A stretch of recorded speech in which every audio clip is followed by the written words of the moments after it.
Hello everyone. Today I am going to start new chapter of history, chapter 3, the earliest societies. See the picture. इसमें आपको ये 3 periods बताएं, palaeolithic period, Mesolithic period, Neolithic period. तो early peoples की life में कैसे changes आए तीनों पीरियड्स में वो उसमें शो किया है। पैलोलिथिक पीरियड कब था? 2 मिलियन ईयर्स अगो पहले। Mesolithic 12,000 to 10,000 years ago and Neolithic period is 5,000 years ago. और अभी प्रेजेंट टाइम क्या है? 2000 CE। ओके, सो जो लाइफ स्टाइल होती थी अर्ली ह्यूमंस की उसमें कैसे धीरे धीरे चेंजेस आए वो इस पिक्चर में शो किया है। सी फर्स्ट पिक्चर में ये हंटिंग कर रहे हैं और फूड गैदर कर रहे हैं। फिर मेसोलिथिक पीरियड में इन्होंने फिश कैच करना भी स्टार्ट किया और ये प्लांट्स ग्रो करना भी स्टार्ट किया। नेक्स्ट इन नियोलिथिक पीरियड में इन्होंने विलेजेस डेवलप कर लिए, ये फार्मिंग भी कर रहे हैं और कैटल्स रियरिंग भी इन्होंने स्टार्ट कर दिया था। So first topic is beginning of farming and herding. कैसे फार्मिंग और हर्डिंग स्टार्ट हुई। फार्मिंग मीन्स खेती करना और हर्डिंग मीन्स कैटल जो एनिमल्स को पालते हैं, उनको चराते हैं। ठीक है।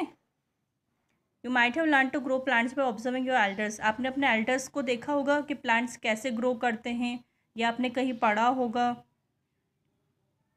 सो हंटर गैदरर्स को कैसे पता चला कि उन्हें फार्मिंग करनी है? 2000 ईयर्स अगो पहले जब क्लाइमेट में चेंजेस आए, वेजिटेशन में चेंजेस आए, फॉरेस्ट जो थे वो ग्रासलैंड में चेंज हो गए, फिर हंटर गैदरर्स को समझ में आया कि जो कुछ प्लांट्स होते हैं वो स्पेसिफिक प्लेसेस पे ही ग्रो होते हैं। दे must have observe that the seeds which break off from the stalk of grasses fall into the ground, sprout into new plants and bear grains in certain seasons। फिर उन लोगों को समझ में आया कि कुछ जो सीड्स होते हैं प्लांट्स के वो कहीं पर टूट के गिर जाते हैं, फिर वहाँ पर न्यू प्लांट डेवलप हो जाता है। और ये कुछ पर्टिकुलर सीजन में ही होता है। ऐसा नहीं होता कि ऑल टाइम हर सीज़न में कोई सा भी प्लांट ग्रो हो जाए, ऐसा नहीं होता है। उसके लिए क्लाइमेटिक कंडीशंस भी होने चाहिए, जो पर्टिकुलर सीजन होती है हर प्लांट की। This grasslands also provide fodder for grazing animals. इन्हीं ग्रासलैंड से फिर जो ग्रेजिंग एनिमल्स होते थे लाइक कैटल है, शिप है, गॉड्स है, इनके लिए फॉडर भी बनता था। फॉडर मतलब चारा, जो गाय, गॉट और शिप और ये लोग खाते हैं ना चारा, वो। Humans must have wanted to save grain bearing plant from bird and animals. अब उन्होंने प्लांट्स ग्रो करना स्टार्ट किया तो उन्हें ये भी समझ में आया कि जो बर्ड्स और एनिमल्स होते हैं उनको भी प्लांट्स को उनसे बचाना है, नहीं तो वो लोग ईट कर लेते हैं। तो जब वो लोग कांटेक्ट में आए ग्रेन बियरिंग ग्रासलैंड्स और एनिमल्स के, तो human started controlling animals as well. उन्हें फिर समझ में आया कि हमें एनिमल्स को भी कंट्रोल करना है, नहीं तो वो सारे प्लांट्स को डिस्ट्रॉय कर देंगे। Increase in grain bearing grasses and grass eating animals set humans thinking about growing plants and rearing animals to get food. फिर जैसे जैसे ग्रासेस और ग्रास ईटिंग एनिमल्स इंक्रीज हुए, फिर ह्यूमंस को समझ में आया कि उन्हें प्लांट्स कैसे ग्रो करना है और एनिमल्स को कैसे रेयर करना है अपने फूड के लिए। This is how farming started. ऐसे फार्मिंग स्टार्ट हुई।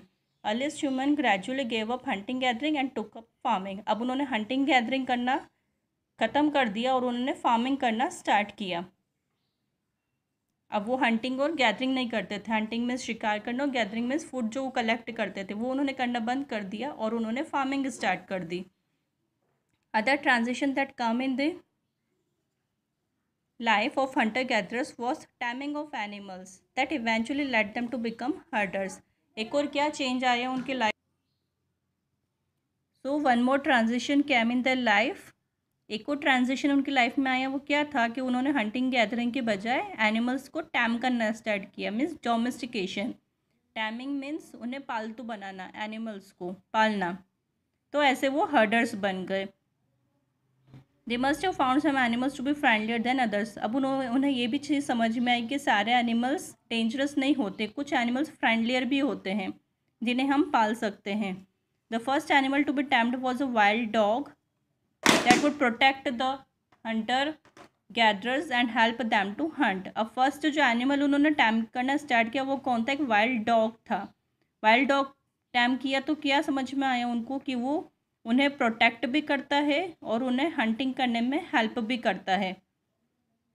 Letter they observe that animals such a sheep, goat, cattle and pigs were not dangerous. फिर उन्हें बाद में समझ में आया कि शीप, गॉट, कैटल, पिग्स ये जो एनिमल्स होते हैं ये लोग डेंजरस नहीं होते हैं, इन लोगों को अपने साथ रखा जा सकता है। This animals lived in herds and mostly them ate grass. ये एनिमल्स साथ में ग्रुप में रहते हैं और ग्रास खाते हैं। People stamped and protected them from wild animals. तो पीपल ने इन्हें पालना स्टार्ट किया और इन्हें वाइल्ड एनिमल्स से प्रोटेक्ट करके रखते थे। This is how the Hunter gatherers become herders. ऐसे ये लोग हंटिंग गैदरिंग के बजाय हर्डर्स बन गए। हर्डर्स कौन होते हैं? जो पशुओं को पालते हैं। Next is domestication. The food gatherers selected the animals based on some special qualities, and early farmers and hunters also chose to grow plants and keep animals that had certain special features. अब food gatherers ने animals को select करना start किया जिनमें कुछ special qualities होती थी, और प्लांट्स भी वो ऐसे ही चूज़ करते थे जिनमें कुछ स्पेशल फीचर्स होते थे। They selected those plants and animals that did not catch diseases easily, and also those plants that bore large size grains and had strong stalks. अब एनिमल्स वो कैसे चूज़ करते थे? जिन्हें कोई बीमारी नहीं होती थी, और प्लांट्स भी वो ऐसे चूज़ करते थे जिनकी लॉन्ग लार्ज साइज ग्रेन्स होते थे, बड़े बड़े जिनमें अनाज होते थे, दाने। Seeds from this selected plants were grown so that new plants would be the same qualities as that of the parent plant. Seeds भी वो ऐसे ही सिलेक्ट करते थे प्लांट्स के, जो कि न्यू प्लांट जो ग्रो होता था उसमें भी वही क्वालिटीज़ होती थी जो कि उसके पेरेंट प्लांट में होती थी। In animals less dangerous ones were selected for breeding. Animals भी कौन से चूज़ करते थे? वो जो कि लेस डेंजरस होते थे, जिनका ज़्यादा खतरा नहीं होता था, उन्हें वो ब्रीड करना स्टार्ट किया। After years of growing plants and rearing animals of selected varieties, this plants and animals became different from their wild varieties. फिर बहुत सालों के बाद क्या हुआ? जो उन्होंने प्लांट्स और एनिमल्स ग्रो रियर करना स्टार्ट किए, उनमें वाइल्डनेस कम हो गई। For example, wild animals usually have much larger teeth and horns than those kept at homes. क्या फॉर एग्जाम्पल क्या है कि जो वाइल्ड एनिमल्स होते थे उनके टिथ बहुत ज़्यादा बड़े होते थे, और हॉर्न्स भी, सींग, बजाय उनके जिन्हें वो लोग घर में पालते थे। The process of growing plants and keeping animals is called domestication. So plants grow करना और एनिमल्स को पालना, उसे क्या बोलते हैं हम? Domestication. It began about 12,000 years ago. ये कब स्टार्ट हुआ? 12,000 years ago, means Neolithic period में। And gradually spread in many parts of the world. धीरे धीरे वो पूरी दुनिया में फैल गया। Most plants and animals used as food today are the ones that have domesticated over a long period of time. So mostly जो plants और एनिमल्स हम लोग अभी यूज़ करते हैं एज अ फूड, वही बहुत ज़्यादा टाइम के लिए डोमेस्टिकेटेड किया गया है पहले। Wheat and barley were some of the earliest plants to be domesticated. So कौन से फूड को डोमेस्टिकेटेड करना स्टार्ट किया? तो उन लोगों ने वीट और बार्ले को। While sheep and goat were the earliest domesticated animals. और अर्ली डोमेस्टिकेटेड एनिमल्स कौन से? sheep and goat. The Neolithic people later on used oxen and donkeys. बाद में नियोलिथिक पीरियड्स में पीपल ने किन्हें यूज़ किया? ऑक्सन और डोंकीज को। किस लिए? For carrying loads and ploughing fields. Loads carry करने के लिए उनके ऊपर सामान उठा के ले जाते थे, और प्लोइंग फील्ड्स, खेत को जोने के लिए करते ना, बेल यूज़ करते खेत को जोते तब, और डोंकीज के ऊपर सामान रख के लेके जाते हैं।